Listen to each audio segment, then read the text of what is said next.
नमस्कार मित्रों, Christopher Columbus और यूरोपीय लोगों के आने से बहुत पहले लोग उत्तरी अमेरिका में रहते थे।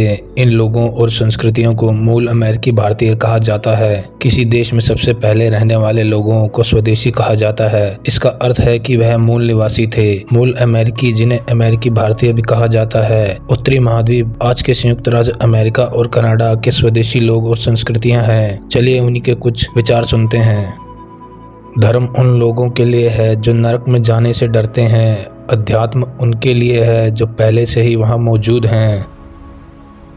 मेरा मानना है कि यदि हम अपने हृदयों को और अधिक खोल दें तो बहुत सारी परेशानी और रक्त बच जाएगा।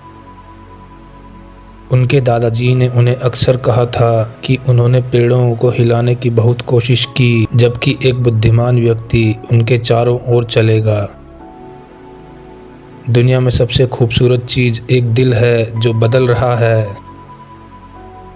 इससे पहले कि हमारे गोरे भाई हमें सभ्य पुरुष बनाने के लिए आते, हमारे पास किसी तरह की जेल नहीं थी। इस वजह से हमारे पास कोई अपराधी नहीं था।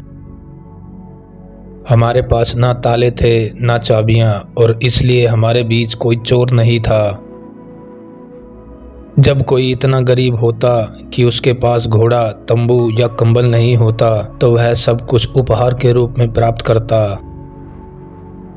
हम इतने असभ्य थे कि निजी संपत्ति को ज़्यादा महत्व नहीं दे सकते थे। हम किसी भी प्रकार के धन को नहीं जानते थे, और फलस्वरूप मनुष्य का मूल्य उसके धन से निर्धारित नहीं होता था। हमारे पास कोई लिखित कानून नहीं था, इसलिए हम एक दूसरे को धोखा देने और ठगने में सक्षम नहीं थे। सभी मनुष्यों के साथ एक जैसा व्यवहार करो, सबको एक समान कानून दो, उन सभी को जीने और बढ़ने का समान अवसर दें। हम केवल दूसरे पुरुषों की तरह जीने का एक समान अवसर मांगते हैं। हम पुरुषों के रूप में पहचाने जाने के लिए कहते हैं। पवित्र का साक्षात्कार करना मानव अस्तित्व के गहनतम केंद्र में जीवित रहना है। पवित्र स्थान पृथ्वी की सबसे सच्ची परिभाषाएं हैं। वह तुरंत और हमेशा के लिए पृथ्वी के लिए खड़े हैं। वह उसके झंडे और ढाले हैं।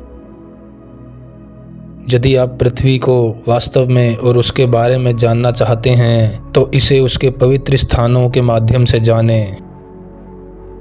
मैंने सीखा है कि जीवन के चलने का बिंदु यह नहीं है कि मैं अपने पैर कहाँ या कितनी दूर ले जाता हूँ, बल्कि यह है कि मैं अपने दिल में कैसे चला जाता हूँ।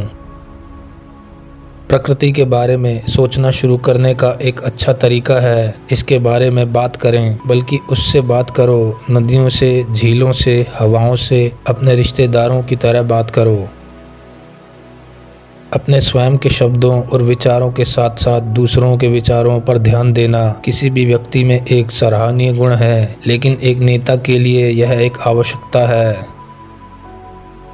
प्रकृति एक शक्ति है जिसे मनुष्य ने अनदेखा कर दिया है, और नतीजा दिल का दर्द और दर्द रहा है। जब हम अपने पूर्वजों से जुड़ते हैं और उनके ज्ञान को कार्य में लगाते हैं तो हम अपनी सामूहिक चेतना को विकसित कर रहे होते हैं। कोई भी मनुष्य धरती माता के समान बुद्धिमान नहीं है। उसने हर मानव दिवस, हर मानव संघर्ष, हर मानवीय दर्द और हर मानवीय खुशी देखी है। शरीर और आत्मा दोनों के रोगों के लिए पुराने समय के बुद्धिमान लोगों ने पहाड़ों की ओर इशारा किया, क्योंकि मनुष्य भी मिट्टी का है और धरती माता अपने बच्चों को पालने और चंगा करने के लिए तैयार है। जीवन एक चलना है, एक यात्रा है। इसलिए यदि धरती माता पर जीवन एक यात्रा है तो चलने के दो तरीके हैं। हम आगे चलना चुन सकते हैं या हम पीछे चलना चुन सकते हैं। आगे चलने के विकल्पों को उन परिणामों से पुरस्कृत किया जाता है जो शांति, खुशी, आनंद, आराम, ज्ञान और ज्ञान के मार्ग को रोशन करते हैं। पीछे चलने के विकल्प दो पैरों वाले प्राणियों को दुख, निराशा और अंधेरे के परिणाम लाते हैं। आप जो भी जानवरों के साथ करते हैं आप अपने लिए करते हैं।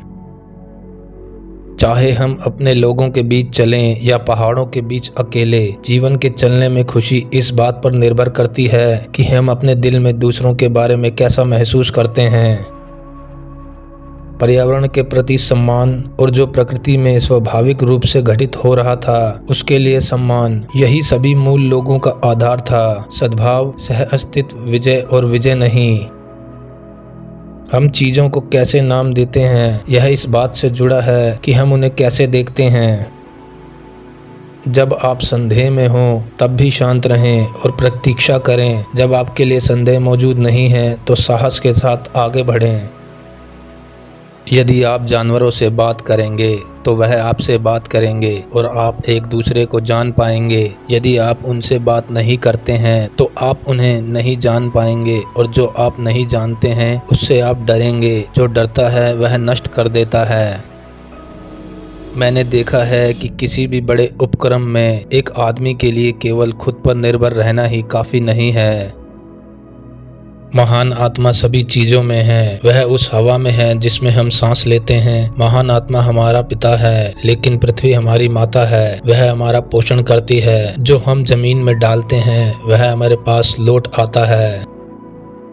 मानव जाति ने जीवन का जाल नहीं बुना है, हम इसके भीतर एक धागा हैं। हम वेब के साथ जो कुछ भी करते हैं हम खुद से करते हैं। सभी चीज़ें एक साथ बंधी हुई हैं, सभी चीज़ें जुड़ती हैं। तारे आपकी उदासी को दूर करें, फूल आपके दिल को सुंदरता से भर दें, आशा हमेशा आपके आंसुओं को मिटा दें और सबसे बढ़कर मौन आपको मजबूत बना दे। मुंह में गड़गड़ाहट और हाथ में अधिक बिजली होना बेहतर है। याद रखें कि आपके बच्चे आपके नहीं हैं बल्कि सृष्टिकर्ता द्वारा आपको उधार दिए गए हैं। आज की वीडियो में बस इतना ही। तो मिलते हैं अगली वीडियो में, तब तक के लिए स्वस्थ रहिए, मस्त रहिए। धन्यवाद।